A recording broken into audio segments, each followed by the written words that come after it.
누가복음 21장 20절부터 24절까지 제가 읽습니다. 너희가 예루살렘이 군대들에게 에워싸이는 것을 보거든 그 멸망이 가까운 줄을 알라. 그때에 유대에 있는 자들은 산으로 도망할지며 성 내에 있는 자들은 나갈지며 촌에 있는 자들은 그리로 들어가지 말지어다. 이 날들은 기록된 모든 것을 이루는 형벌의 날이니라. 그날에는 아이된 자들과 젖먹이는 자들에게 화가 있으리니 이는 땅에 큰 환난과 이 백성에게 진노가 있겠음이로다. 저희가 칼날에 죽임을 당하며 모든 이방에 사로잡혀 가겠고 예루살렘은 이방인의 때가 차기까지 이방인들에게 밟히리라. 아멘. 주님께서 대환란에 대한 말씀들을 이야기하시면서 그 사이에 예루살렘의 멸망에 대한 말씀을 집어넣어 말씀하십니다. 저는 누가복음 21장 20절부터 24절까지의 말씀을 중의적인 말씀으로 보고 점진적 성취의 말씀으로 봅니다. 무슨 말이냐 하면 첫 번째는 AD 70년에 이 말씀이 성취되었고 두 번째는 대환란 어느 때에 이 말씀이 또한 당대의 이스라엘에게 성취될 말씀이 될 것이다. 그렇게 봅니다. 그리고 이것은 첫 번째는 AD 70년 그때에 그대로 1차적으로 성취되어졌습니다. 제가 이 성취가 중의적, 크게는 두 번에 걸친 성취가 될 것이다 말씀하는 것은 문맥상에서 이 말씀의 위치가 큰 환란 때와 관련지어 있기 때문에 그러하고 또한 나아가서 주님께서 예루살렘에 대하여 황폐한 바 되어 버린 바 되리라고 AD 29년에 선언하셨기 때문에 그렇습니다. 어느 나라든지 흥망성쇠가 있고 어느 민족이든지 흥망성쇠가 있습니다. 사실상 그 모든 것이 하나님의 손에 달려 있는 것입니다. 물론 하나님께서는 의인을 찾으신다고 말씀하셨습니다. 소돔에서 의인 50명을 찾으면 멸망시키지 않겠다. 아브라함은 기도하지요. 의인 45명이 있으면 그래도 멸망시키시겠습니까? 의인 40이 있으면 30, 20, 10명이 있으면 그래도 멸망시키시겠습니까? 기도합니다. 당시에 소돔을 중심으로 하는 도시국가가 5개가 있었지요. 그 중에 가장 적은 것이 소알이라 하고 소알은 살아남았던 것으로 성경에 기록됩니다. 소돔성의 규모에 대해서는 말들이 많습니다. 크게 맥시멈으로 잡아도 한 4만 5만 명 된다 그렇게 주장하지만 일반적으로 고고학적 발굴을 통해서요 유골이나 뭐나 다 발굴하고 그런 걸 통해서는 약 1000명 규모로 봅니다. 그리고 이제 고모라는 크게 두 가지 견해가 있는데 하나는 소돔의 부속적인 그러한 성이었다. 그래서 100명에서 한 200명 규모까지밖에 안 보기도 하고요. 또 어떤 자료들은 소돔의 1000명보다 더 많아서 한 3000명 그렇게 보는 자료도 있습니다. 어쨌든 이제 소돔의 규모나 고모라의 규모를 가지고 이야기할 때는 그냥 4만 명이다 혹은 5만 명이다 그렇게 말하는 것이 실제로 옳다 그래도 그에 대한 정확한 근거를 대지 않으면 옳은 것이 틀린 것이 될 수도 있다는 것은 우리가 생각해야 됩니다. 객관적 자료, 객관적 팩트를 가지고 항상 이야기해야 되지 감성에 의해서는 안 됩니다. 그래서 사회 부근에 있는 지금도 유황이 남아있고 그 지역에는 유황이 존재하는 지역이 아닙니다. 그 사회 옆에 소돔에 떨어진 유황들을 지금도 가면 많이 볼 수 있는데 그 유황이 한 98% 유황이 나온다든가요. 지금도 주워다가 불에 태우면 확 타고 올라옵니다. 그래서 그 성의 규모를 주로 고고학자들은 이 정도면 1000여 명 그렇게 잡습니다. 어쨌든 그에 대해서 나중에 기회가 되면 자세하게 소돔의 멸망이나 소돔에 대한 이야기를 어떤 고고학적인 이야기를 함께 할 수 있으면 좋겠습니다. 이 예루살렘에 대한 멸망 그리고 주님의 선고 나아가 하나님과 언약을 맺은 유일한 민족 국가는 이스라엘입니다. 어떤 사람들은 미국이 그랬다, 한국도 이승만 대통령 혹은 초대 국회 재헌의회 때 하나님과 언약을 맺었다 그러지만 그것은 좀 심한 국뽕에 속한다. 저는 그렇게 보고요. 이스라엘과 하나님과의 언약은 누구라도 어떤 크리스천이라도 다 아는 내용이 될 것입니다. 하나님과 언약을 맺었기 때문에 영원한 나라가 되었느냐? 그렇지 아니합니다. 참 우리 크리스천들은 그래도 한 나라에 살면서는 애국자로 사는 것이 마땅합니다. 그러나 애국 이전에 하나님의 나라를 바라보고 향하여 살아갑니다. 저는 이 선동이라는 것을 많이 안 좋아합니다. 생각해 보십시다. 우리가 이란이나 이라크나 이런 중동 지역, 터키 같은 데서 신앙생활을 한다고 합시다. 이슬람 국가에서 신앙생활을 한다고 합시다. 그러면 한국의 문 정권 혹은 주사파가 정권을 잡은 것처럼 주사파 혹은 문 정권을 악의 축으로 간단하게 삼고 문 정권과 싸우자, 대항하자. 자, 그렇게 하는 논리가 있지요. 그러면 우리가 이제 중동에 살고 그 다음에 이슬람 정권, 말하자면 문 정권의 의도는 저는 연방제 통일로 가는 의도라고 봅니다. 그러나 문 정권이 기독교에 대하여 자, 믿지 마라, 신앙생활 하지 마라, 기도하고 예배드리다가 너희가 발견되면 죽여버릴 거야. 가능합니까? 불가능합니까? 불가능하지. 아직까지는 그러지 않습니다. 그러나 중동의 이슬람 정권들 같은 경우는 그런 일을 행합니다. 그렇죠. 그렇게 따지면 진짜 더한 악의 축은 어디겠습니까? 우리가 중동 이슬람 국가에 산다면 진짜 악의 축은 그 이슬람 정권이 되겠죠. 그러면 우리가 중동에 살아가는 소수의 크리스찬이다. 그러면 한국식으로 빗대면 아마 그래야 될 것 같습니다.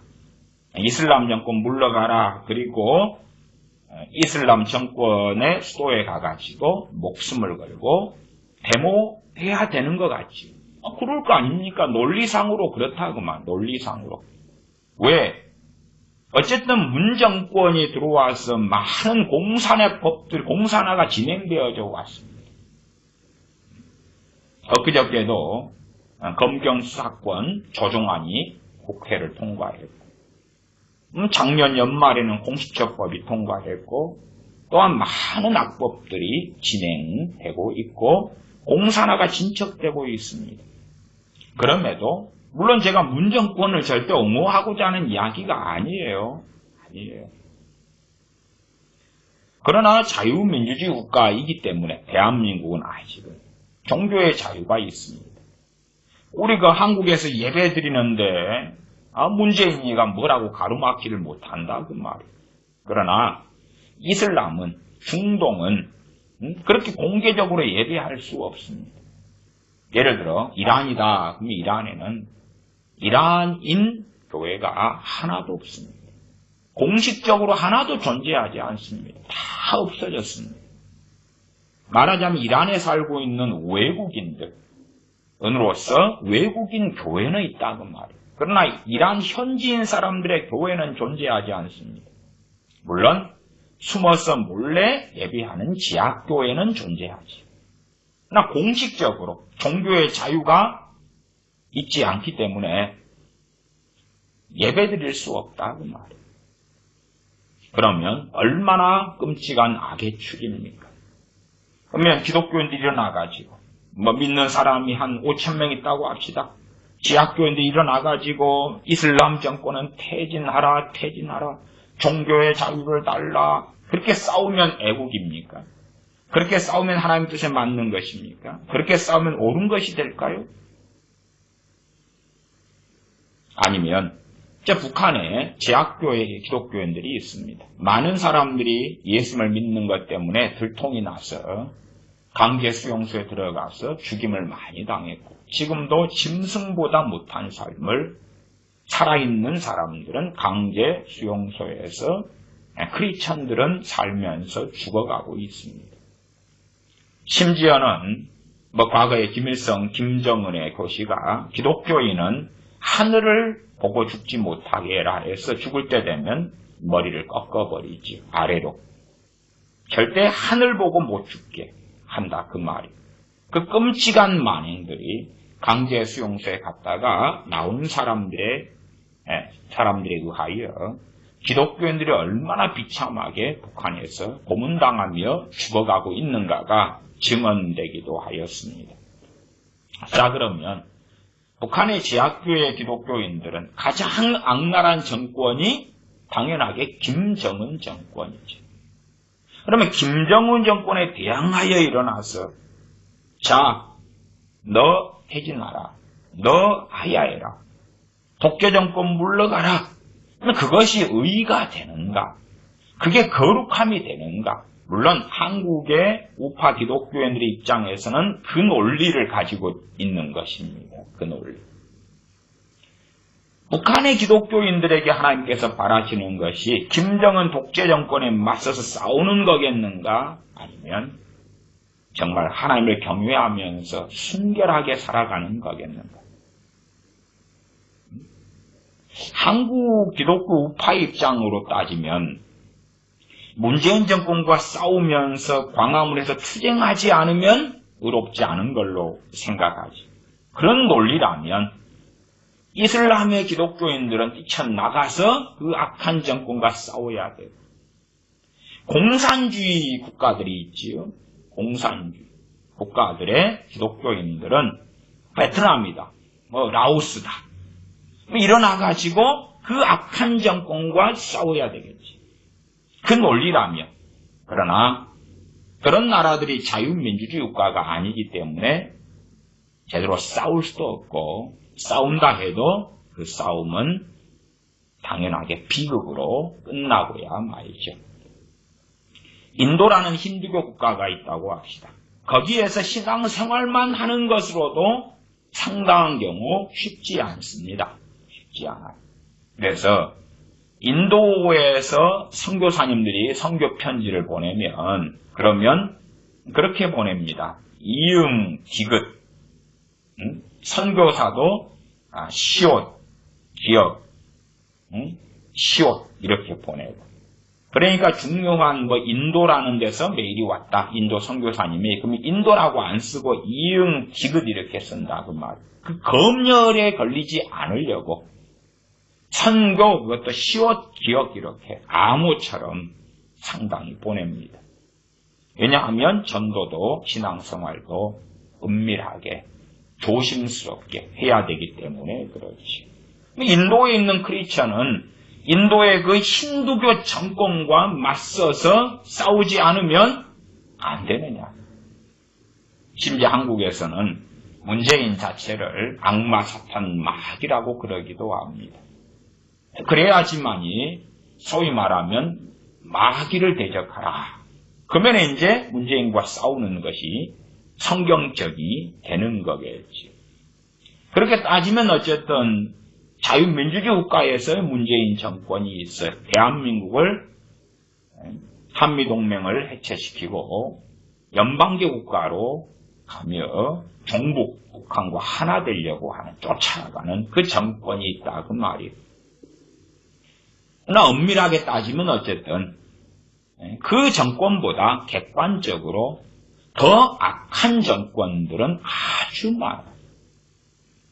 문재인이가 직접적으로 문재인의 정권으로 인하여 자살해 죽은 사람도 많고, 일가족들이 경제적으로 어려워서 자살해 죽고, 그러지만 직접적으로 총을 들어서 빵빵빵빵빵 쏴 죽여버리고 이런 경우는 아직 없는데, 상당히 많은 전 세계의 이슬람 정권이나 인도의 힌두교 정권 등을 통해서는 그런 일들이 많이 자행되고 있는 것이에요.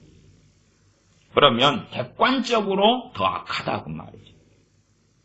그들에 대항하여서 기독교인은 어떻게 해야 되는가? 혹은 대항하여 싸우지 않으면 참된 크리스천이 아닌가? 그게 아니겠지요.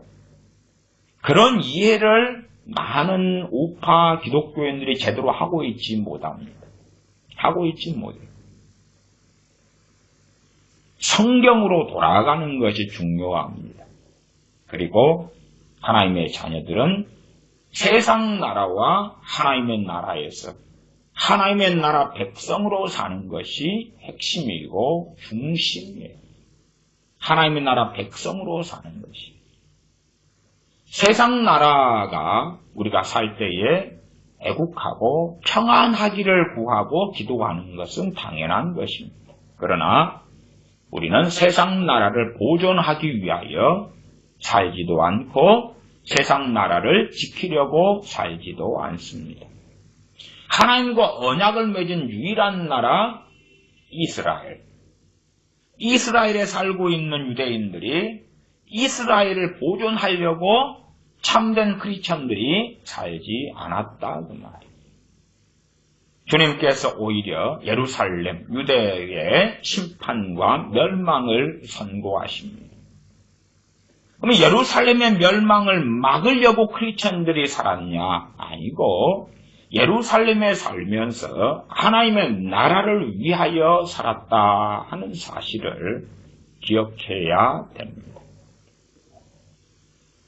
어떤 정권을 악의 축으로 그렇게 보는 것은 지혜롭고 슬기로운 사람들이라면 모르지는 않을 것입니다. 그러면 저는 이 전 세계의 기독교인의 배교의 키워드를 크게 한 3가지 정도로 봅니다. 배교의 키워드.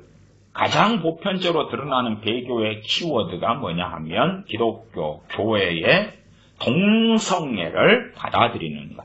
동성애를 지지하고 인정하고 수용하고 동성애 목사, 동성애가 죄가 아니다고 하는 것. 이게 배교의 키워드. 첫 번째 동성애입니다. 두 번째는 로마 가톨릭과 정교회에 대한 것입니다. 로마 가톨릭과 정교회를 정상적인 기독교로 보느냐 그렇지 않느냐. 로마 가톨릭과 정교회를 형별하고 본다면 이제 배교의 깊은 곳으로 들어간 것입니다. 우리가 아시다시피 한국의 NCCK, KNCC는 정교회가 그 회원으로 되어져 있습니다. 그리고 로마 가톨릭과 함께 하려고 애를 써서 신앙과 직제위원회를 만들어서 2014년부터 함께 기도하기, 함께 공부하기, 함께 행동하기 등등을 행하오면서 평신도들에게까지도 그 영향력을 미치려고 작업하고 있는 것이 2014년부터 14, 15, 16, 17, 18, 19, 20년 지금 7년째가 되어져 갑니다. 그래서 그쪽 관련된 특별히 통합식이나 감리교의 목사들은 천주교 신부들처럼 같은 복장, 같은 옷, 함께 행동하기니까 로만 탈락, 같은 또 마리아 십자가 같은 것을 걸기도 하는 것을 심심찮게 볼 수도 있습니다. 그렇게 로마 가톨릭과 하나 되는 것. 마리아 숭배, 성상 숭배, 유물 숭배, 죽은 자를 숭배하고 죽은 자에게 기도하고 그러한 우상 숭배의 종교인 로마 가톨릭이나 정교회를 교리가 같다든지 형제라든지 하고 받아들이는 이 악하게 되어지면 그것은 참으로 끔찍한 배교의 모양이다. 그것은 이미 한국에서 많이 나타나기 시작했고 이미 동성애나 이러한 로마 가톨릭과 손을 잡는 것은 신사도 운동가들에 있어서도 2016년부터는 확고하게 로마 가톨릭과 함께하는 길 쪽으로 신사도 운동의 지도자들이 깊이 있게 관여됐고 들어갔다는 것은 아는 사람들은 다 아는 사실이 되어집니다. 그리고 이제 세 번째 키워드가 타 종교와의 대화가 됩니다. 이슬람이나 힌두교나 다른 종교. 이 보수와 진보 그러한 교단교파다. 한국에서 예를 들어서 합동과 통합교단이 1959년에 그리고 본격적으로 60년부터 총회를 따로 열었는데 그때에 합동과 통합이다. 그러면 저는 합종 측에서 신학교를 다녔기 때문에요. 그러면 합동 측이다. 그러면 신학교 도서관이나 신학교 교재들이나 교과서가 뭐냐 하면 WCC에 대한 반대, WCC가 틀렸다는 것으로 신학책이 구성되었고 그렇게 해서 배우고 가르칩니다.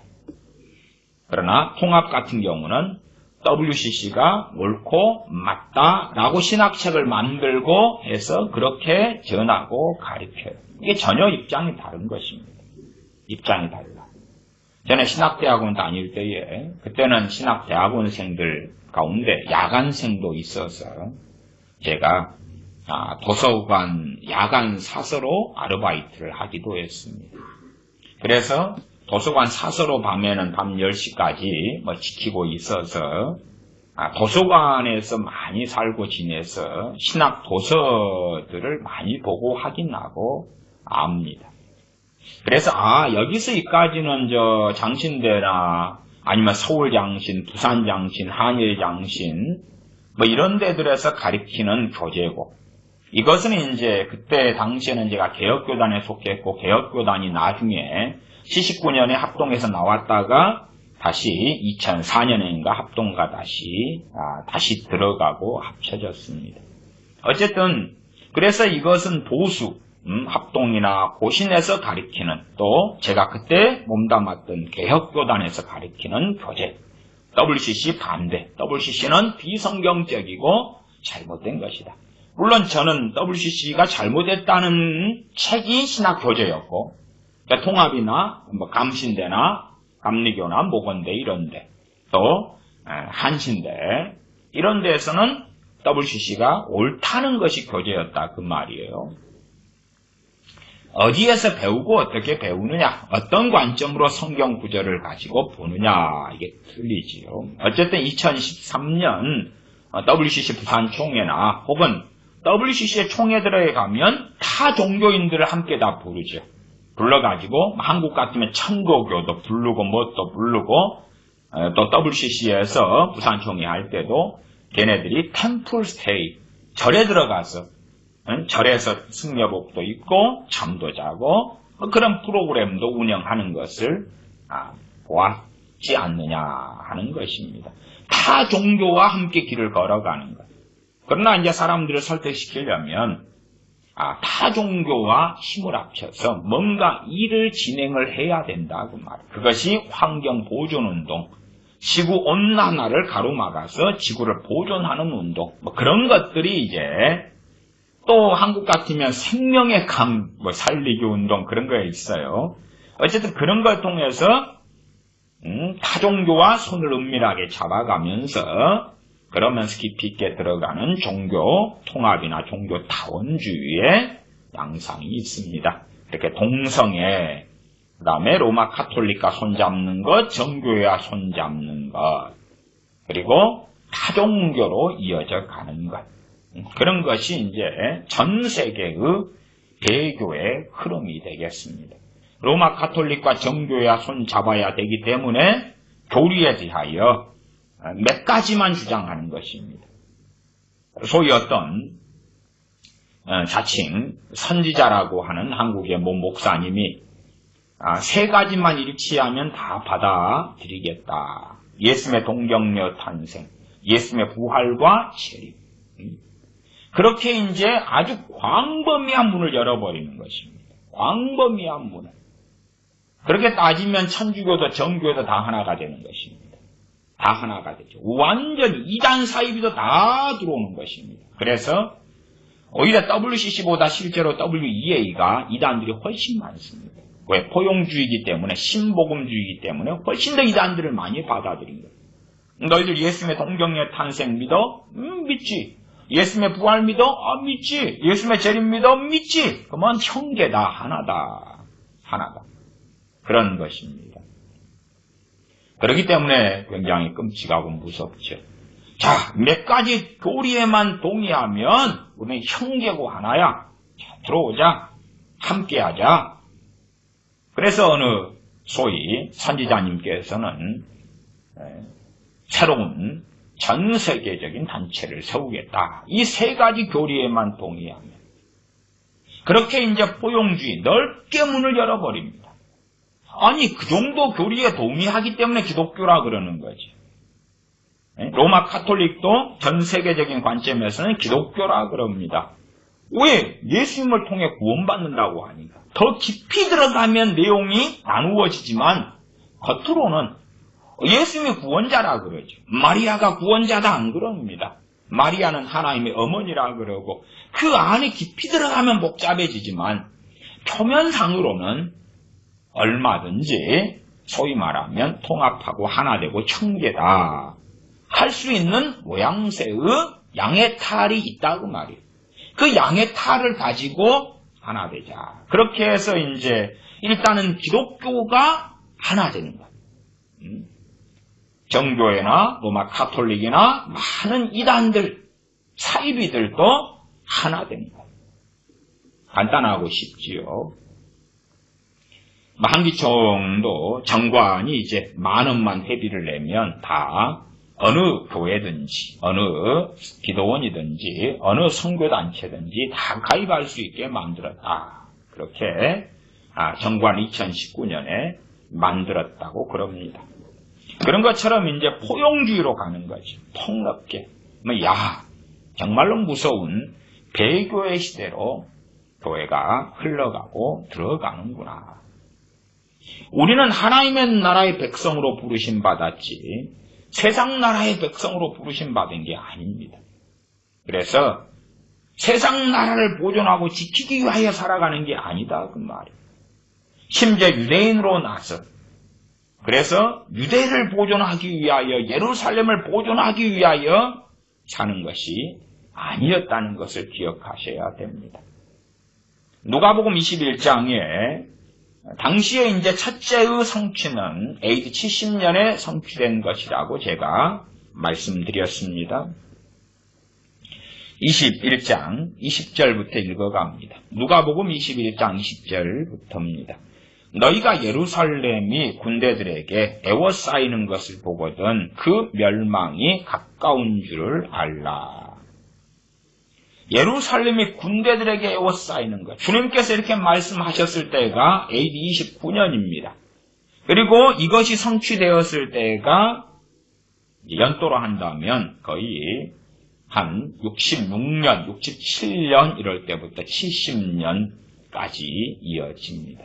특별히 이제 그 70년대의 사건을 제가 당시의 기록들을 가지고 얼마간 이렇게 말씀드리고 설명하려고 합니다. 예루살렘이 군대들에게 애워싸이는 것을 보거든 그 멸망이 가까운 줄을 알라. 첫 번째 성취가 AD 70년이라고 제가 말씀드렸습니다. 그리고 나중에 어느 때 또다시 지금 현재의 팔레스틴에 있는 이스라엘과 예루살렘을 통하여 또 마지막으로 한번 성취될 거라고 저는 믿고 해석합니다. 21장 21절 그때에 유대에 있는 자들은 산으로 도망할지며, 단지 예루살렘만이 아니라 유대까지 다 포함된 이야기지요. 왜? 유대를 로마 군대가 공격해 들어와 가지고 유대에 있는 사람들이 어디로 도망합니까? 유대에 있는 사람들이 산으로 도망한 게 아니라 예루살렘으로 도망했거든요. 성내에 있는 자들은 나가야 되는데 예루살렘으로 또 도망했습니다. 촌에 있는 자들은 그리로 들어가지 말지어다. 근데 많은 경우 들어갔습니다. 이 날들은 기록된 모든 것을 이루는 형벌의 날이니라. 전능하신 하나님으로부터 또한 우리 주님께서 예루살렘과 유다의 형벌을 선언하셨고, 그리고 AD 70년에 예루살렘 유다는 망합니다. 물론 이 마사다 항변이라 그래서 과거에 헤롯이 만들어놨던 요새 중에 하나인 마사다에서 거의 한 73년까지 항변하나요? 960명 정도가 가서 결사 항변하다가 결국은 마사다의 그 요새를 무너뜨리게 되니까 결국은 자살해서 다 죽습니다. 뭐 자살해 죽는다는 것이 일단은 군인들이 자기 가족들을 다 죽여버리고, 그 다음에 군인들이 모여서 이제 조를 나누어 가지고 10명에 하나 이런 식으로 한 명이 나머지를 다 죽이는 방식이죠. 그렇게 해서 최후에 남은 사람이 자살해 죽는 거지요. 특이한 자살의 방법을 써서 로마 군대가 마사다를 점령했을 때 보니까 다 죽은 시체였고, 그리고 보니까 자기 지하에가 여자 한 두어다고 아이 한 둘인가가 살아남았다고 제가 전에 말씀드렸습니다. 그렇게 해서 요세푸스 같은 역사가에 의하여 그런 기록들이 남아 있습니다. 22절 이 날들은 기록된 모든 것을 이루는 형벌의 날이니라. 제가 점진적 성취다 말씀드렸습니다. 23절 그날에는 아이벤 자들과 젖먹이는 자들에게 화가 있으리니 이는 땅에 큰 환난과 이 백성에게 진노가 있겠습니다. 하나님께서 유대인들에게, 하나님께서 예루살렘 거민들에게 진노를 선언하셨는데 그걸 누가 막을 것이냐 그 말이에요. 누가 가로막을 것이냐 그 말이에요.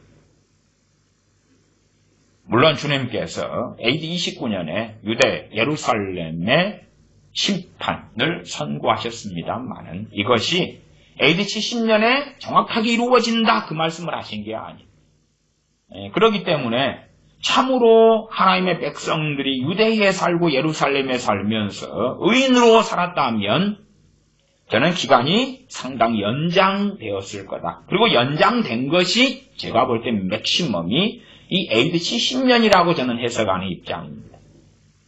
하나님의 심판이 미루어지고 유보되는 많은 일들을 구약 성경 등에서 우리가 확인한다 그 말이에요. 심지어는 대환란 때도 그날이 감해지기를 기도하라 라고 주님께서 말씀하시죠. 그날이 대환란의 날이 감해지지 않으면 아무도 구원받지 못하게 되고 다 주님을 부인하게 될 것이라고 말씀하시는 것입니다.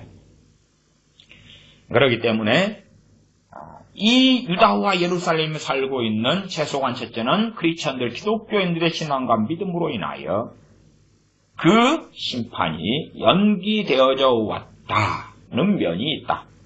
그것을 제가 말씀드리는 바입니다. 그러나 이제 마침내 연기되는 것도 끝나고 그 심판과 멸망의 날은 도래한다.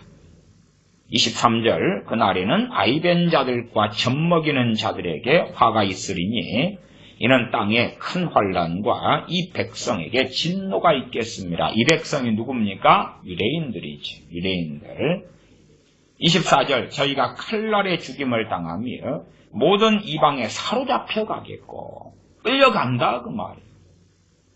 그리고 지금도 아직까지도 러시아부터 시작해서 전 세계의 유대인들이 디아스포라로 흩어져 있지요.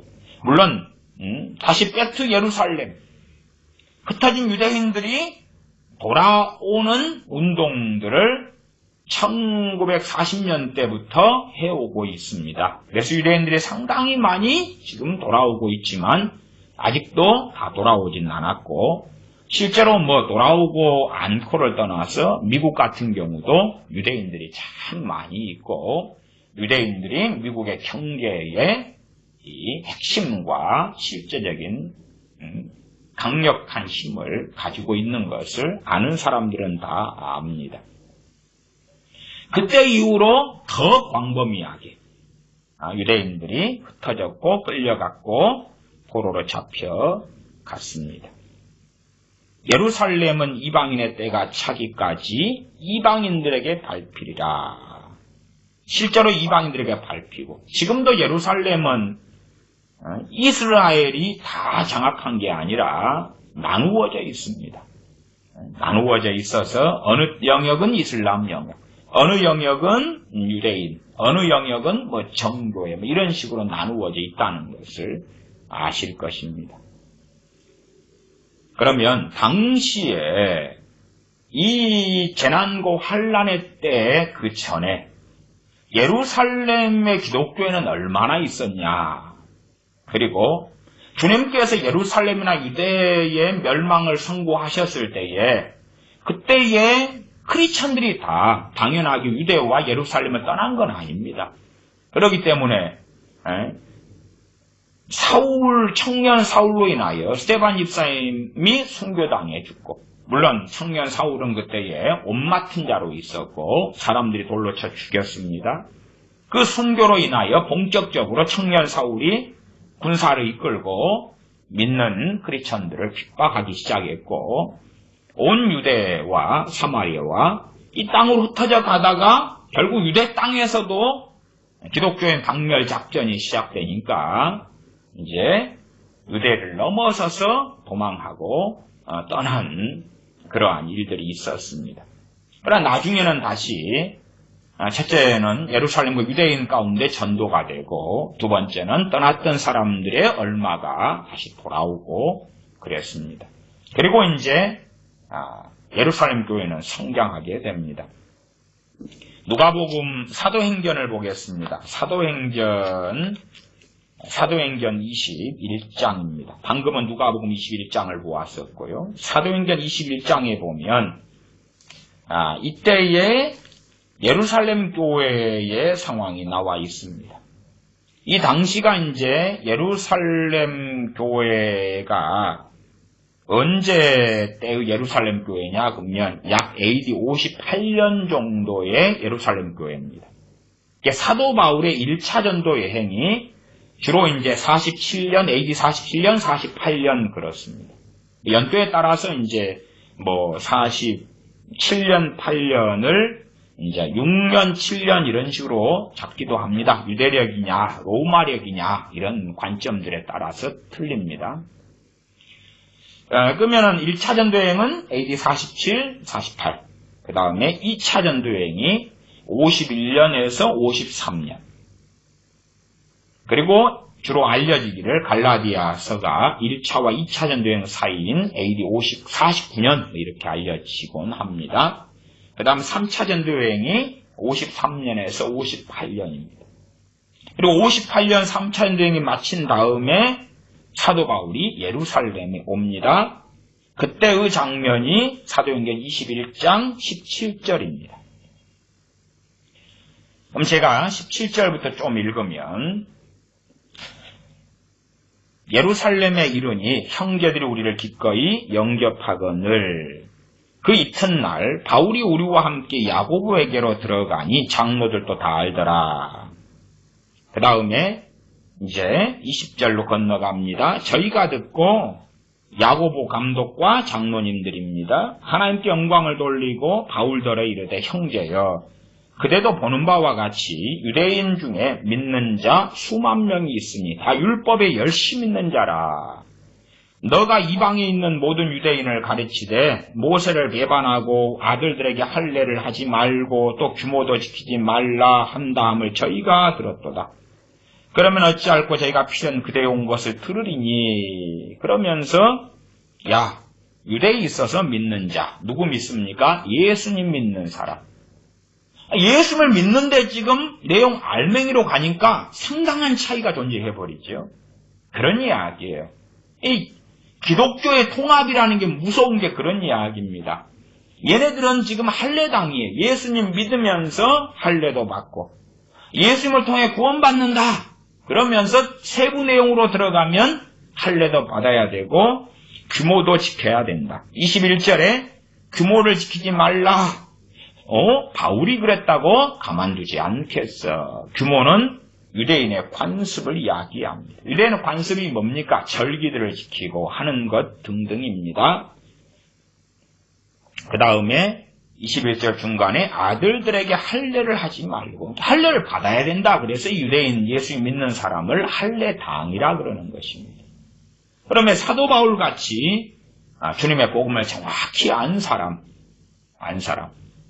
드물지 않겠습니까? 당연하게 당시에 사도들이 알고 또한 이방인의 사도인 사도 바울이 알고 사도 바울은 진리와 복음에 따라서 하나님을 섬겨왔고 전도해 왔는데 그것에 대하여 이 예루살렘에 있는 유대인 크리스천들은 다른 길, 잘못된 길을 걸어갔다 그 말.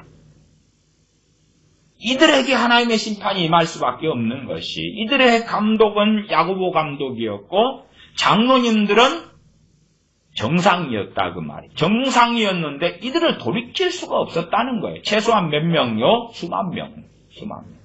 이때가 연도상으로 약 한 58년 이렇게 봅니다. 그리고 이제 사도 바울은 잡혀서 가이사랴 감옥에서 2년을 있지요. 그리고 로마로 죄수가 되어서 갈 때가 60년이 됩니다. AD 60년. 그리고 난파도 당하고 여차에 차해가지고 로마에 도착할 때가 약 AD 61년 2월 초 정도로 알려집니다. 그리고 나중에 67년에 로마 황제 네로에 의하여서 순교를 당합니다. 대강의 연도가 그렇습니다. 그렇기 때문에 당시에 예루살렘의 멸망이 더 연기될 거고 지연될 것이냐, 그렇지 않을 것이냐. 그것이 말하자면 당시에 로마의 식민지가 유대였고 예루살렘이었기 때문에 여기에 기독교인들이 로마와 대항해 싸우느냐 그렇지 않느냐에 달린 게 아니었다고 말이에요. 오히려 유감스럽게 로마에 대하여 반란을 일으켰기 때문에 로마가 공격한 것입니다. 그리고 로마가 행하는 많은 악한 일들이 그에 대해서 근거를 제시했습니다. 말하자면 유대인들이 반란을 일으킬 만한 그 악들을 누가 행했냐 그러면 로마가 행했습니다. 그러나 로마에 대한 반란은 합당하지 않았죠. 그것이 아이러니고 딜레마가 됩니다. 왜? 참으로 하나님의 백성들은 의로워야 되고 주님 앞에 설 수 있도록 인정받아야 됩니다.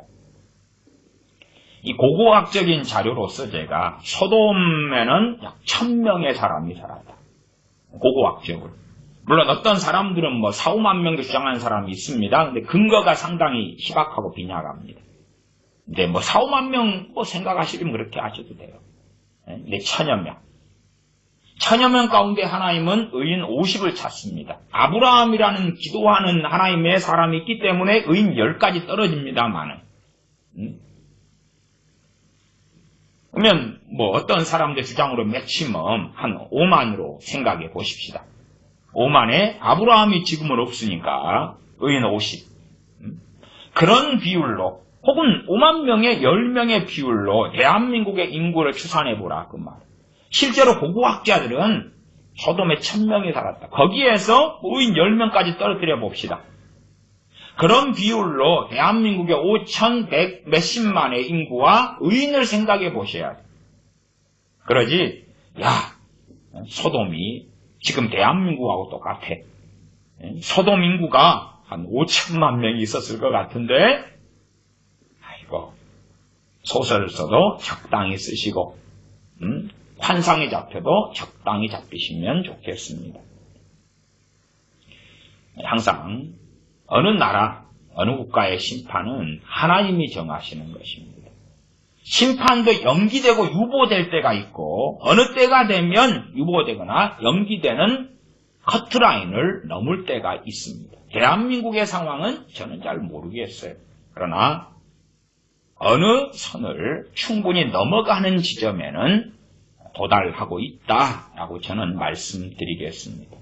그래서 요즘에는 이제 유감스럽게도 하나님이냐 세상 나라냐, 하나님의 나라냐 세상 나라냐 할 때에 유감스럽게 한국의 많은 우파 기독교인들이 하나님의 나라보다 세상 나라를 선택하는 그러한 것을 봅니다. 어느 때는 이 세상 나라인 대한민국이 의로워지고 깨끗해지고 악법이 시행되는 걸 가로막고 싸우기도 하고 그게 자유민주주의 국가니까. 그러나 그런 가운데서도 균형을 이루어야 되고 좌로우로 치우치지 않아야 되고 선을 잘 지켜야 됩니다.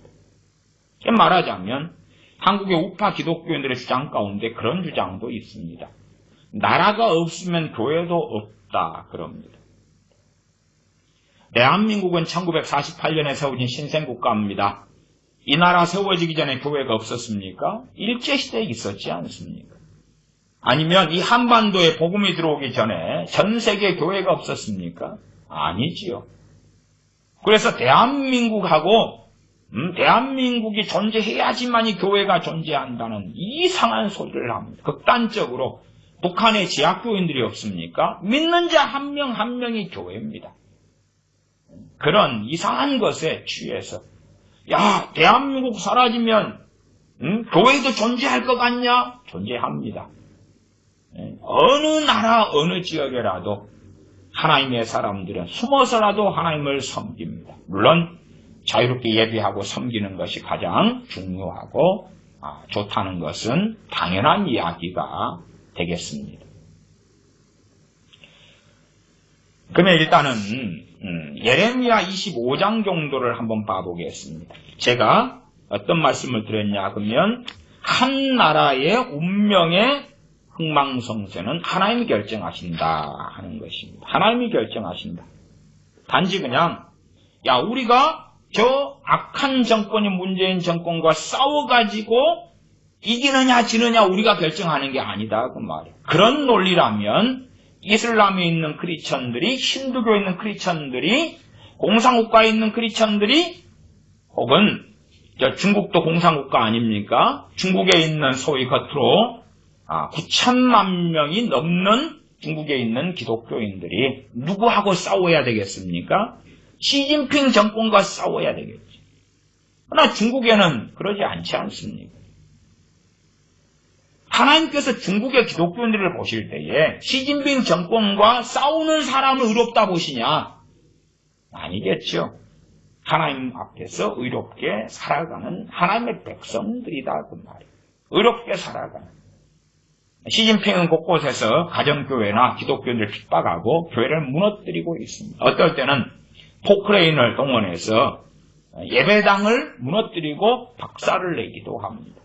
또한 잡아서 감옥에 집어넣기도 합니다. 그때에 하나님께서 보실 때에 중국에 있는 기독교인들에게 보시는 것이 무엇입니까? 그런 상황과 형편에서도 주님을 부인하지 않는 것이지. 주님을 부인하지 않는 것입니다.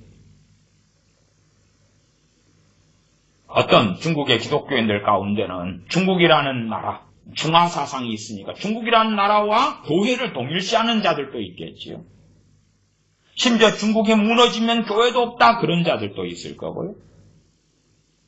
중국에 있는 상당한 기독교인들은 저 공산국가로서 중국이 존재해야 된다라고 주장하는 사람들도 꽤 있다는 것을 저는 압니다.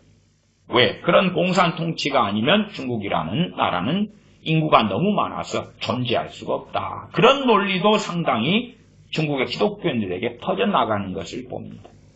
어쨌든 중국의 기독교인들의 부르심이 공산 시진핑 정권과 싸우도록 부르심받지 않았다는 것입니다. 그걸 이해하셔야 돼요. 예루살렘에 있는 기독교인들의 부르심이 로마 정권과 싸우도록 부르심받은 것도 아니고 아니면 유대에 악한 자들이 있을 때 그들과 싸우도록 부르심받지 않았다는 사실입니다. 부르심받은 것은 하나님의 나라를 위한 부르심이었다. 복음과 진리를 위한 부르심이었다 하는 것입니다. 그걸 기억하셔야 됩니다. 일단은 예레미야서 25장을 봅니다.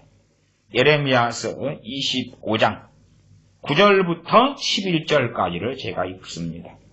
보라, 내가 보내어 북방 모든 족속과 내 종 바벨론 왕 느부갓네살을 불러다가 이 땅과 그 거민과 사방 모든 나라를 쳐서 진멸하여 그들로 놀램과 치솟거리가 되게 하며 땅으로 영영한 황무지가 되게 할 것이라. 내가 그들 중에서 기뻐하는 소리와 즐거워하는 소리와 신랑의 소리와 신부의 소리와 맷돌 소리와 등불빛이 끊쳐지게 하리니 이 온 땅이 황폐하여 놀램이 될 것이며 이 나라들은 70년 동안 바벨론 왕을 섬기리라. 누구의 선고입니까? 하나님의 선고. 하나님의 선고. 어느 때가 되면 어느 나라든 민족이든, 특별히 이때는 이스라엘에 대하여 이제 남유다지요. 남유다. 이제 이스라엘이 멸망하고 이스라엘 남은 자 얼마가 유다로 들어왔기 때문에 이때의 남유다가 진실로 이스라엘입니다.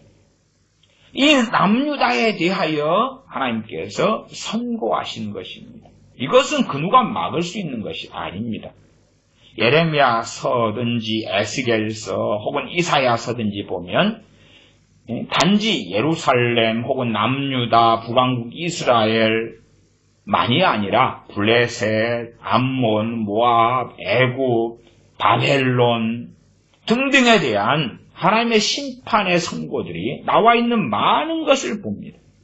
그래서 단지 하나님의 백성 유다나 이스라엘만이 아니라 전 세계 나라와 민족의 흥망성쇠가 하나님 손에 있고 하나님께서 그렇게 심판하시며 공의로 재판하시는 것을 우리는 다 안다 그 말이에요. 다 알아요.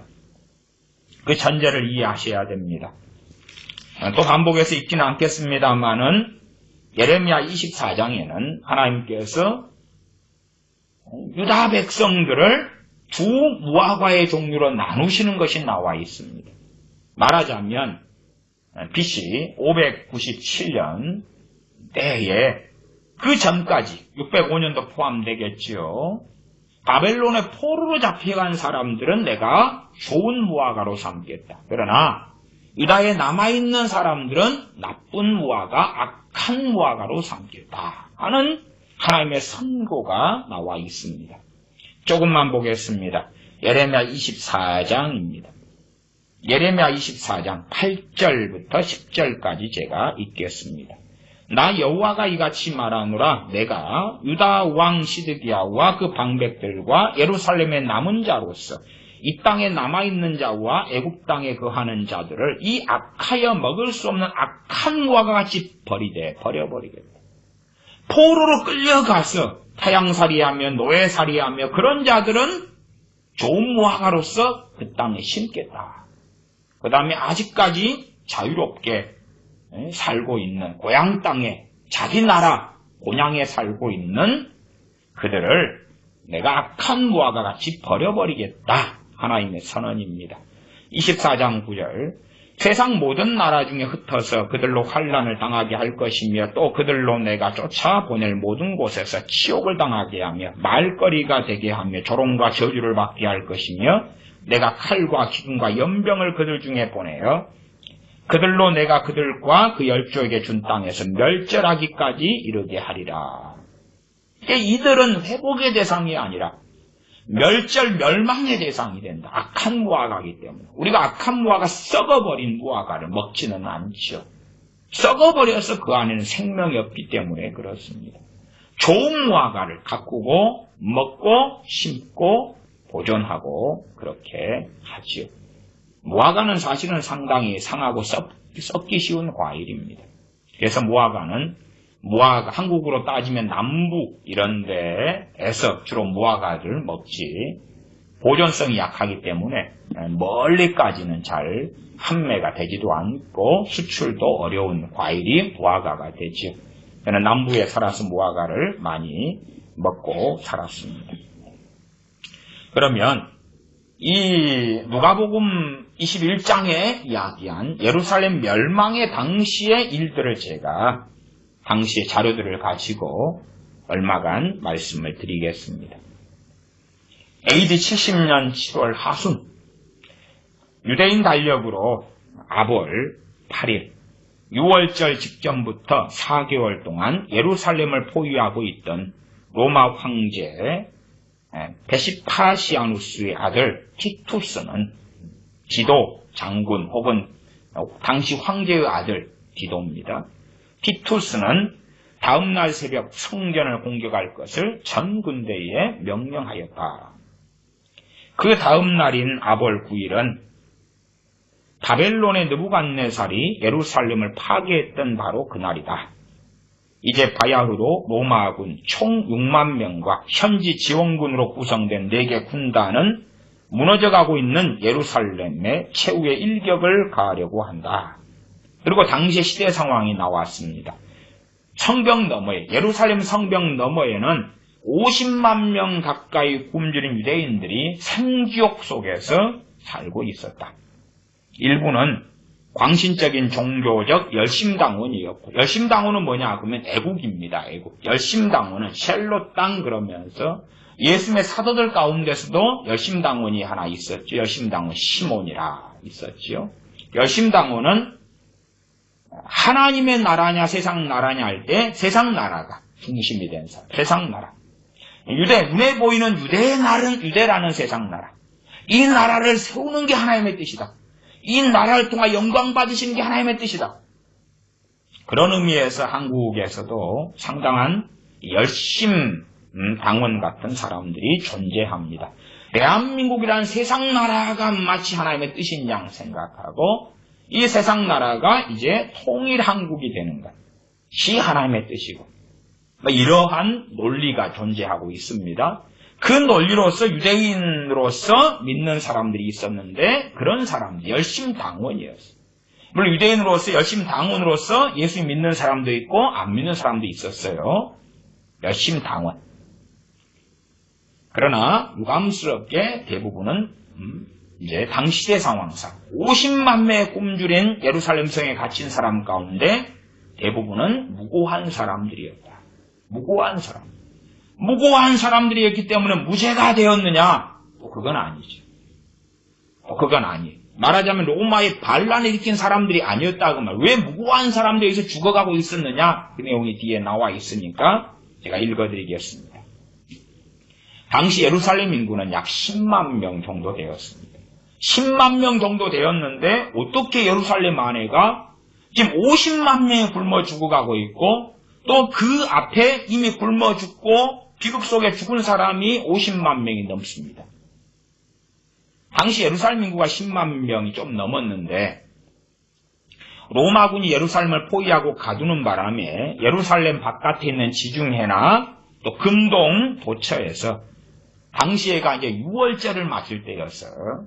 6월절을 맞아서 예루살렘을 찾아온 순례자들로 인해서 100만 명이 넘는 사람들이 당시 예루살렘에 있게 되었습니다.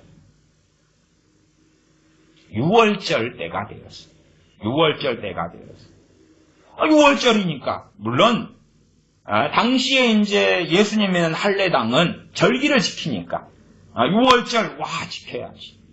그러나 사도 바울이 전한 복음을 듣는 기독교인들, 믿는 기독교인들은 이제 6월절은 지키지 않아. 유대인들 가운데 두 부류가 있겠죠. 6월절 지키러 온 사람들 가운데 예수님 안 믿는 본래 유대인들, 유대교의 유대인들이 있고 그 다음에 예수님 믿는데 할례당으로서의 유대인이 있을 거예요. 그럼 6월절 지키려고 모여왔다고 말이에요, 그때. 그래서 10만 명 조금 넘는 예루살렘 인구가 그 특별한 절기 때 100만이 넘는 사람들이 되었어요. 그렇기 때문에 예루살렘에 있는 사는 사람들은 상당한 경우가 잘 먹고 잘 살았다. 그렇게 말할 수도 있어요. 왜? 소위 말하면, 우리식으로 말하면 관광도시니까. 많은 사람들이 때마다 모여오는 도시, 돈 쓰러 오는 도시가 예루살렘이니까, 예루살렘에 집이 있고, 상점이 있고 이런 사람들은 또 얼마나 잘 살았냐, 그 말이지요. 로마군의 포위 속에 넉 달을 갇히게 됩니다. 넉 달. 넉 달 동안에 이미 100만 명이 넘는 사람 가운데 절반의 사람이 굶어 죽었다. 죽은 사람의 시체는 성 밖으로 던져졌는데 역사가 요세푸스에 의하면 그렇게 던져진 시체가 60만 명이 넘는다고 했다. 저도 한국에 있었을 때 요세푸스 전집을 가지고 있다가 안 가지고 왔습니다만 계속 읽으면 그때 티투스를 돕는 사람 중에서 갈릴리 전쟁에서 포로로 잡힌 유대인 장군 요세푸스가 있었다. 이 사람입니다. 이 사람. 그는 티투스의 통역 역할을 하였고 이 전쟁의 모든 일을 기록한 유대 전쟁사를 남긴 사람이다. 물론 요세푸스가 기록한 내용이 100% 다 맞다 그렇게 말할 수는 없겠죠. 그 사람의 입장에서 이제 이렇게 저렇게 로마에 협력한 사람이니까 유대인 입장으로서는 매국노가 되겠지요. 요세푸스는 유다가 바벨론에게 멸망할 당시에 바벨론에게 대항하지 말고 항복하라고 말하던 선지자 예레미야처럼 유대인들에게 로마에게 저항하지 말라고 끊임없이 설득하고 또 설득했다. 저항하지 말고 항복하라고. 반란군들은 도망자들을 철저히 감시하여. 왜냐 그러면 이제 무고한 사람들이 그 안에 모였는데 반란 군대가 예루살렘을 점령하고 있었기 때문에 항복하지 않았다 그 말이에요. 군사력이 그 반란 군대에 있었다 그 말이에요. 유대인이 로마의 반란을 일으킨 반란 군대가 힘을 장악하고 있었기 때문에 예루살렘에서 도망하지 못하도록 탈주하지 못하도록 철저히 지켰다 그 말이에요. 마치 지금 북한에서 탈북하지 못하도록 지키는 것처럼 그러했다 그 말이에요. 그리고 예루살렘 성에서 도망하려는 낌새만 보이면 즉시 사살했다 그럽니다. 즉시 사살했다. 요세푸스는 계속하여 항복해라 했다 그런 말입니다. 그런 가운데 이제 탈주한 사람들도 있었다. 탈주한 사람들에 대하여 로마 황제의 아들인 티투스는 그들이 원하는 곳에서 살도록 허가하였다.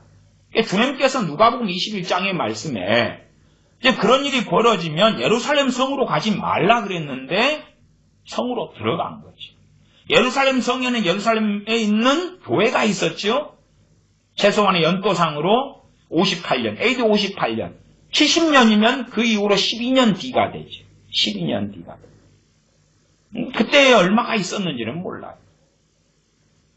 과연 주님의 말씀을 기억했는지 그렇지 않은지는 몰라요. 아니면 극단적으로 AD 29년이 되니까 자 결국은 주님께서 예루살렘 멸망 선고하셨으니까 다 떠나자 그런 것이 아니에요. 예루살렘이 교회가 세워지고 그리고 그렇게 극단적인 사람이 사도들이나 주님의 사람들 가운데 없었어요. 없었어. 사도 바울이 예루살렘의 크리스천들에게 주님께서 과거에 멸망을 선고하셨기 때문에 다 떠나십시오. 그러지도 않았어요. 범사에 때가 있고 기한이 있다. 그 말. 그렇게 간단한 게 아니에요. 계속 읽으면 예루살렘 성에서 도망한 탈주자들은 전 재산을 팔거나 값진 보물을 싼값에 팔아서 금화로 바꾸어서 그것을 입으로 삼켜서 로마군에게 도망친 다음에 용변을 보고 거기서 찾아낸 금화로 필요한 것을 구입하였다. 그런 내용들이 있어요. 어느 날 이제 로마군의 지원군으로 온 시리아군이 이제 유대인들이 용변을 본 다음에 거기에서 금화를 꺼내는 걸 본 다음에 그 다음에 로마군이 보호하고 있던 유대인 포로들을 탈주자들 배를 갈라서 금화를 꺼내고 죽인 사건도 있었습니다. 얼마를 그때 죽였냐 그러면 하룻밤새 2,000명의 유대인들을 죽였다 그래요. 그들이 이제 금화를 삼켜가지고 돈을 이렇게 빼돌리고 그렇게 하니까 이 시리아 군이 그렇게 했다. 전쟁의 발달이 어떻게 일어났느냐 그러면 티투스 장군이 왜 예루살렘을 감싸고 그리고 공격해서 100만 명 가운데 50만 이상의 사람이 첫째 굶어 죽고 두 번째 이제 굶주린 그 50만에게 비극이 닥치고 전쟁의 발달은 당연히 로마 때문이에요. 유대 때문이 아니라 로마 때문. 그러나 하나님의 관점에서는 유대 때문이죠. 그러나 이제 당시의 세상적인 관점에서는 로마 때문이에요. 로마의 통치 정책과 총독들이 악하고 탐욕을 부렸기 때문에 유대인들이 참을 수 없었던 것입니다. 일반적으로 로마 제국은 지배하는 피지배 민족을 존중하는 것도 있었고 종교도 자유로운 정책을 써서 신앙의 자유를 주고 그런 것들이 많이 했습니다. 그러나 이제 일반적으로 이 통치하는 그러한 민족들 같은 경우는 다신교의 문화인데 유대인들만 일신교잖아요. 하나님만 섬기는 것이기 때문에 그것 때문에 끊임없이 로마하고 문제가 생겨요. 예를 들어서 39년에 AD 39년에 당시에 로마 황제 칼라굴라가 자기를 신이라고 지칭하고 자기의 신상을 로마가 통치하는 제국 전역에 세워서 그래서 숭배하라고 한 사건이 있어요. 그러니까 예루살렘 성전에도 로마 황제 AD 39년 로마 황제 칼라굴라의 신상을 성전에도 세우게 한 사건이 있었다 그 말이에요. 심지어 예루살렘 성전에 제우스 신상을 세우게 한 사건도 있었다 그 말이에요. 그러니까 유대인들이 가만히 있을 수 있냐 그 말이죠. 그것이 이제 유대인들의 입장이에요. 유대인들은 자 로마 황제가 자기 신상을 세우게 하고 성전에 실제로 이제 그 성전은 성전입니까 아닙니까? 예루살렘 성전은 성전입니까 아닙니까? 주님께서 이 땅에 오시고 부활 승천하신 다음에 예루살렘 성전은 성전이 아니에요. 왜? 참된 성전 되시는 분이 주님이시며 주님을 믿는 하나님의 자녀들이 성령님에 거하시는 전이 되었다. 성전이 되었다는 사실이죠. 어쨌든 예수님 안 믿는 유대인들과 혹은 예수님 믿는 유대인들이라도 할례를 받으며 유대인의 관습을 따르는 기독교인들은 그것이 성전이지요. 거기에 제우스 신상이 세워지는 걸 견딜 수 없었고 거기에 로마 황제의 신상이 세워지는 걸 견딜 수 없었다고 말이에요. 그러면서 다행히 이 로마 황제는 좀 일찍 죽습니다. 그러지만 이제 유대 나라 전체로 로마인들에 대한 반감과 저항이 올라갑니다.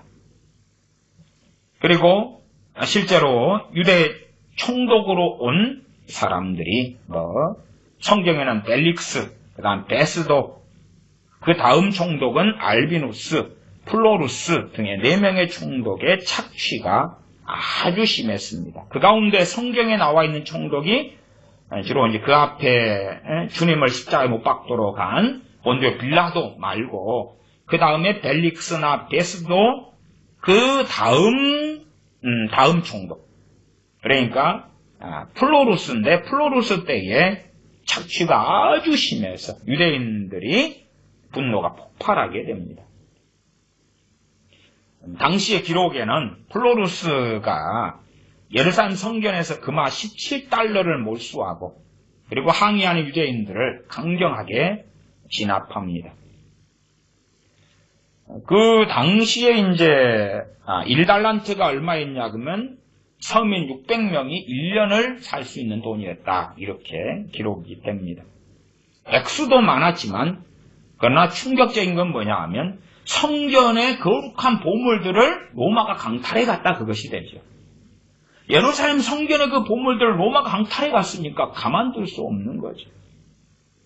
그러나 실제로 그때에 이제 예루살렘 성전은 이미 끝난 것이죠. 그것은 모형과 그림자로 주님 안에서 성취가 되었기 때문에 의미가 없는 것인데 유대인들은 그렇게 생각하지 않았던 것이고 심지어는 유대인들 가운데 예수님 믿는 사람들의 할례당도 그렇게 생각하지 않았던 것이죠. 그래서 유대인들의 입장에서나 할례당 기독교인들의 입장에서는 로마가 잘못됐고 유대인은 우리가 옳은 것이니까 하나님께서 우리 편을 들어줄 거라고 생각하는 거죠. 그리고 조직적으로 이제 로마 군대와 저항하고 싸우기 시작합니다. 그래서 AD 66년에 로마 군단, 항계 군단과 또한 아그리파 2세의 지원군이 유대인들 반란군을 제압하려고 남하하고 예루살렘을 공격합니다. 그때에 유대인들이 격렬하게 저항해서 로마 보병 5,300명, 기병 480기를 몰살시킵니다. 말하자면 66년은 유대인이 승리하지요. 그러니까 로마는 얼마나 강력합니까? 그래서 3개 군단을 보냅니다. 그리고 이제 당시에 유대인들의 사령관이 누구냐 그러면 AD 70년에 항복한 요세푸스입니다. 요세푸스가 지휘관으로 갈릴리에서 로마군과 싸우는데 7개월 싸우다가 패전합니다. 어떤 면에서 유대가 로마에 반란을 일으킨다. 그렇게 되어져 왔다 66년부터 본격적으로 그랬어요. 전쟁 속에 돌입했다 그 말이죠. 66년에 이제 유대인의 사망자가 4만 명, 포로가 1200명, 그리고 당시의 사령관이었던 요세푸스가 항복하지요. 68년에 네로 황제가 죽습니다. 67년에 베드로 사도나 또 사도 바울을 그래서 순교 당하게 한 네로 황제가 사도 바울과 베드로 사도를 죽인 그 다음 해에 68년에 네로가 죽습니다. 그리고 새로운 황제가 일어나서 전쟁이 중단됩니다. 그러다가 69년 7월에 베시파시우스라는 로마 황제가 다시 일어서지요. 그 아들이 티투스고요. 그리고 그 아들을 총사령관 티투스를 임명해서 티투스가 AD 70년에 4개 군단을 이끌고 예루살렘을 포위합니다. 그리고 이제 공격해서 그 안에 있는 사람들을 학살하고 죽이고 또 성전을 불지르고 살육을 감행합니다. 주님의 말씀이 사실은 실제로 다 이루어지는 것이 되어지지요. 당시에 이제 로마 역사가에 따르면 예루살렘 전쟁에서 사망자 포로가 당시 6만 명이다. 그런데 요세푸스의 기록은 좀 틀렸어요. 사망자가 11만 명, 포로가 9만 7천 명이라고 합니다. 그러니까 그 사이에 50만 살아있던 사람들 가운데 다수가 거기에서 굶어 죽고, 그 앞에 50만 이상 굶어 죽어 시체가 세어보니까 60만 명이 넘었다. 그런 자료가 요세푸스에서 기록은 되고요. 그러니까 얼마나 끔찍한 일들이 많이 벌어졌는지 모릅니다. 그리고 예루살렘 함락된 다음에 예루살렘을 탈출한 유대 저항군이 예루살렘 서남쪽 30km의 거리에 있는 그러한 마사다 요새로 들어가서 항쟁을 하지요.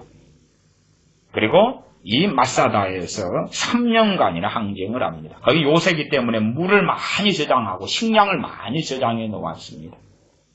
거기에서 이중성벽이 이겼고 그리고 저항하고 결국에는 자살로 마무리하고 마감되게 됩니다. 그것이 예루살렘의 멸망의 간략한 이야기가 되어집니다. 하나님의 자녀들은 세상 나라가 아니라 하나님의 나라를 위하여 살아갑니다.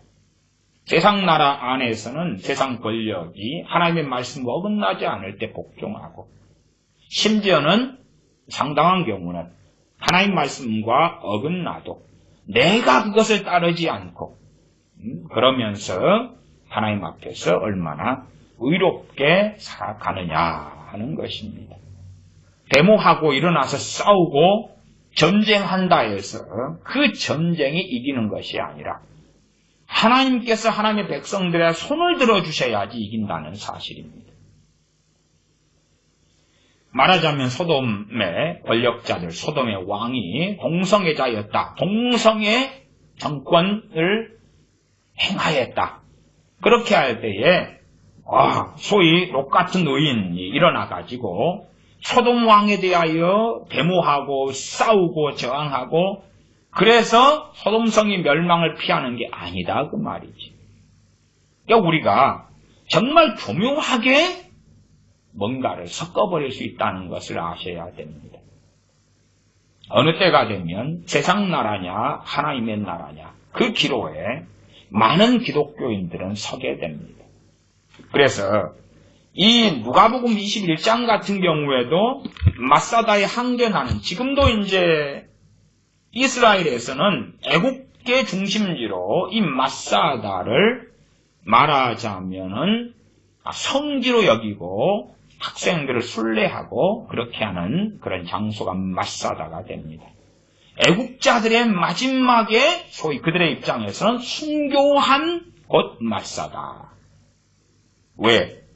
그러나 이제 주님께서는 이 언약된 민족 나라인 예루살렘 유다 백성들에 대하여 이스라엘에 대하여 주님께서 하신 말씀이 애국이 아니라 하나님의 나라가 먼저라고 말씀하시는 것이기도 합니다. 그래서 누가복음 21장으로 다시 가면 21장 20절 21절에 너희가 예루살렘의 군대들에게 애워싸이는 것을 보거든 그 멸망이 가까운 줄을 알라. 애워싸이는 것을 보거든. 저는 대한민국이 잘 되기를 바랍니다. 또한 자유민주주의 국가로서 장구하기를 바랍니다. 그러나 이것을 대한민국에 적용하자면 한미동맹 해체, 공식적인 해체, 그 전원에 전작권이 환수되고 그리고 한미동맹 해체되고 그리고 개헌을 통한 연방제가 되어지는 그러한 것으로 간다면 저는 최소한 예루살렘이 군대들에게 애워싸이는 것처럼 대한민국의 상황이 그런 상황이다. 저는 그렇게 말씀드리겠습니다. 보거든 그 멸망에 가까운 줄 알라. 그러면 멸망은 선고된 것이다. 하나님으로부터 멸망이 선고된 것이다. 애국하기 위하여 지키고 싸우는 것이 아니다. 그 말이지. 선민이고 유대인이고 혈통적 이스라엘이고 그렇기 때문에 애국이다. 그게 아니라 주님께서는 21장 21절 누가복음 21장 21절에 그때에 유대에 있는 자들은 산으로 도망할지며 산으로 가라. 유대에 있는 자들은 가장 견고한 성읍이 있고 군사력이 있는 예루살렘 성으로 도망갈 욕구가 있었다 그 말이. 그러지 않겠어요? 그래서 거기에 6월절을 지키려고 온 사람들까지 포함해서 100만 명이 그 안으로 들어갔다 그 말이. 산으로 도망할지며 어이구 나는 저리 안 들어갈 거야. 안 들어갈 거야. 로마에 항복하면 되고 떠나면 되고. 근데 아니야. 나는 애국할 거야. 유대를 지킬 거야. 싸울 거야. 나도 창칼을 들고 혹은 총을 들고 애국할 거야. 그게 아니라 산으로 도망할지며 성 내에 있는 자들은 나가라. 나가라. 어디 성입니까? 예루살렘 성 내에 있는 사람 나가라. 그러한 나가고 떠날 시간을 주었다 그 말이에요. 그 다음에 이제 감싸고 도망하려고 항복을 계속 권유하고 도망하려 할 때에 이 셀로 땅 강경군자들 열심 당원들이 군사력을 동원해서 도망가려는 사람들 죽여버렸다 그 말이죠. 그래도 북한에서 탈북하는 것보다는 도망하기가 훨씬 쉬웠을 거라까지는 이야기를 할 수밖에 없겠습니다. 또한 다 애워싸이는 여정 가운데 예루살렘 성에서 밖으로 나갈 기회들도 충분했을 거라 그 말입니다. 촌에 있는 자들은 그리로 들어가지 말지어다. 촌에 있으니까 여기 있다가는 촌에는 몇 명 없잖아요. 띄엄띄엄 농가가 있으니까 여기 있다가는 큰일 나겠다. 자 기도하는 사람들 성전 예루살렘 성전이 있는 하나님의 이름이 있는 그곳 군사가 있는 그곳 또 지난번에 66년에 전쟁에서 이기고 막 그랬잖아요. 그러니까 우리가 다시 이길 수 있어. 그렇게 해서 성에 예루살렘 성에 들어가려고 하는데 주님은 미리 말씀하셨습니다. 그리로 들어가지 말지어다. 그리로 들어가지 말지어다. 22절 이 날들은 기록된 모든 것을 이루는 형벌의 날이니라. 유감스럽게 우리는 세상 나라냐 하나님의 나라냐 세상 나라냐 하나님의 나라냐. 어느 때에 세상 나라를 보존하려고 싸우는 싸움도 필요해요. 그치요? 역사적 해석은 다 다릅니다. 주로 이제 문재인 정권 같은 경우는 3.1절을 굉장히 중요시 여깁니다. 마찬가지로 문재인 정권 좌익만이 아니라 우파들도 3.1운동을 굉장히 중요시 여기는 사람들이 많습니다. 그런데 사실은 저는 3.1운동의 가치를 그렇게 두지 않습니다. 아니 3.1운동을 통해서 원했던 나라는 어느 나라입니까? 조선 아닙니까? 과거의 조선 아닙니까? 실제로 미안한 이야기입니다만은 이 서민들 혹은 종살이하던 노예들 입장에서는 일제시대가 된 다음에 훨씬 좋은 세상이 왔던 것입니다. 유감스러운 일이에요. 유감스러운 일. 왜? 조선시대 때는 같은 민족을 노예로 삼았기 때문에. 제가 과거에서부터 세종 때가 얼마나 세종이 악한 임금이었는지, 조선이 어떤 나라였는지 오래전부터 이야기해 왔습니다. 최근에 보니까 제가 일반 유튜버들 중에서 윤서인 씨 유튜브하고 또 저런 어느 TV지요? 어느 TV 뭐 이런 걸 보는데 최근에 보니까 이제 그때의 조선시대가 어떤 나라였는지를 두 사람이 같이 비슷한 날에 다루고 있더라고요.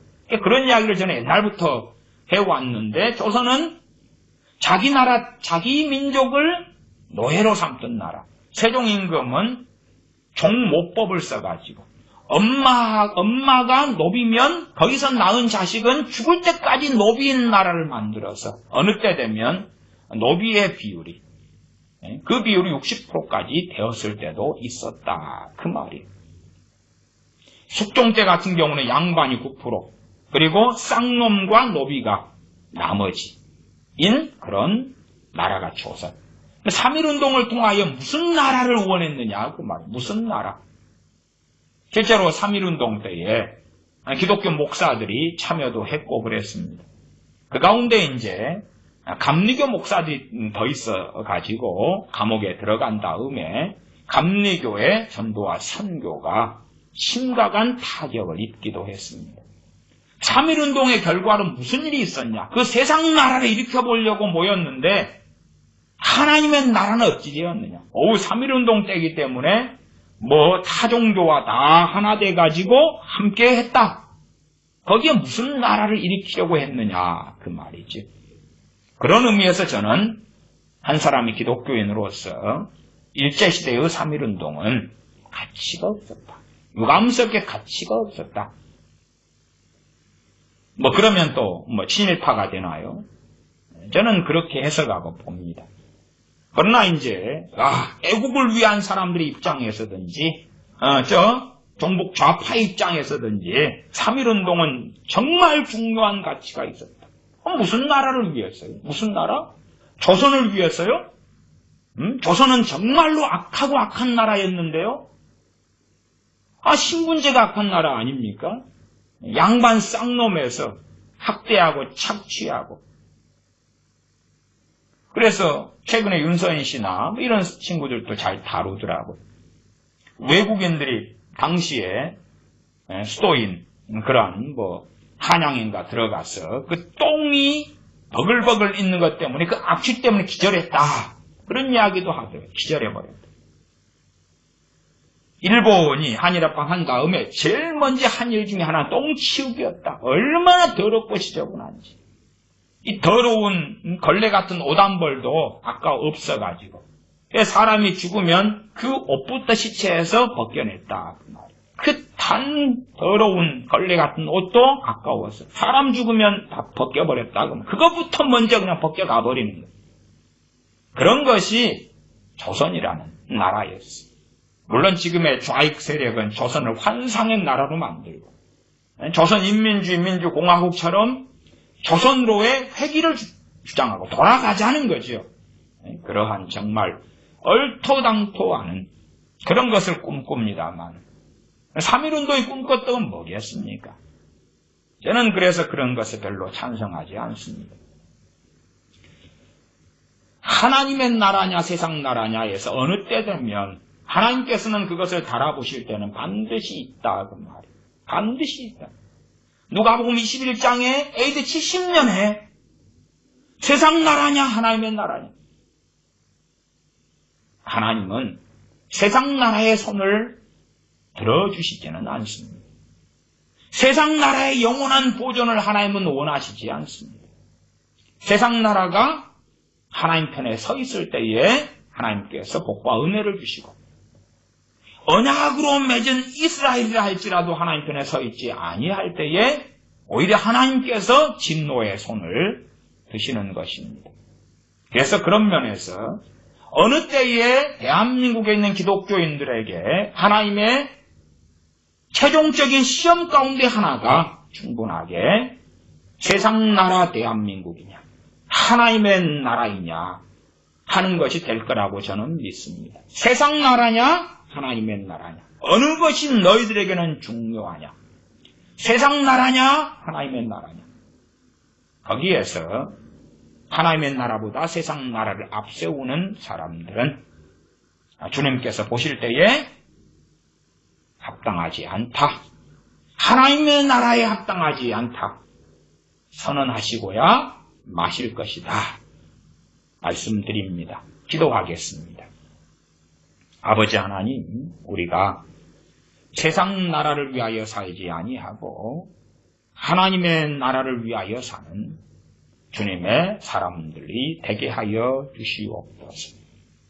중동의 이슬람 국가든 중국이나 북한의 공산 치하 속에 살든 인도라는 힌두교 국가 속에 살든 자유민주주의 국가들 가운데 살든지 간에 세상 나라의 백성으로 사는 일들이 많지만 그러나 더 본질적으로 하나님의 나라를 구하며 하나님의 뜻을 구하며 하나님의 뜻이 이루어지기를 구하며 하나님의 나라를 위하여 주님을 위하여 살다가 주님 앞에 서는 우리가 다 되게 은혜를 베풀어 주시옵소서.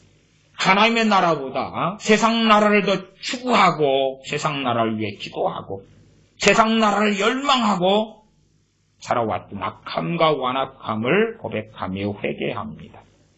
심지어는 하나님의 나라와 세상 나라를 동일시하고 세상 나라를 위함이 하나님의 나라를 위함인 줄로 착각하고 세상 나라의 영광, 세상 나라의 복지, 세상 나라의 GDP, GNP, 5만 불, 세상 나라의 영광 그런 것들을 추구하고 구하고 살아온 완악함을 회개합니다. 하나님의 나라를 위하여, 하나님의 영광을 위하여 첫째는 우리 자신에게서 둘째는 우리의 가족, 부모, 형제, 자녀에게서 셋째는 우리가 사는 영토와 영역 가운데서 하나님의 나라를 위하여 살다가 성령의 인도하심 속에서 주님과 함께 동행하다가 주님 뵙게 하여 주시옵소서. 우리 주 예수님의 이름으로 기도하옵나이다. 아멘.